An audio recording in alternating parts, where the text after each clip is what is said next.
এই লাভটা দেখার জন্য ড্রাইভার 120 স্পিডে পদ্মা সেতুর উপর দিয়ে জীবন বাঁচিয়ে রেখে চলছে। দেখেন কিভাবে, দেখেন ছেলেটা কারেন্টের খুঁটি বেয়ে উঠছে। কি দুঃসাহস! এই দুঃসাহস কেউ দেখাতে যাবেন না। ড্রাইভার যেমন দুঃসাহস দেখাচ্ছে, ছেলেটাও যেমন দেখাচ্ছে, কোনোটাই দেখাতে যাবেন না। কারণ এত দুঃসাহস দেখাতে গেলে এর পরিণতি খুব বেশি ভালো হয় না। আপনারা সবাই এর থেকে বিরত থাকবেন। দেখেন ছেলেটাও উপরে উঠলো, উঠে বসে আসলো। কত বড় দুঃসাহস না হলে সে এত উঁচু খাম্বাতে এইভাবে উঠে বসতে পারে। দেখেন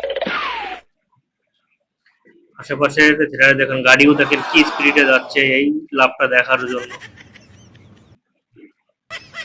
দেখেন সাইড দিয়ে যে নৌকায় লোকজন যাচ্ছে, এরাও বলছে দে লাভ দে লাভ দে লাভ দে। ওই দেখেন লোক ওই যে বৈশারাতে বলছে লাভ দে লাভ দে। গাড়িও দেখেন কি স্পিডে চলছে দেখার জন্য। যে লাভটা দেখতেই হবে, কারণ এত দুঃসাহস দেখায় কেউ কখনো লাভ দেয় নাই। কারেন্টের খুঁটির উপর এত চিপা জায়গার উপর সে কি আরামসে বসে আছে। দেখেন এই লোকগুলো বলছে দে লাভ দে লাভ দে।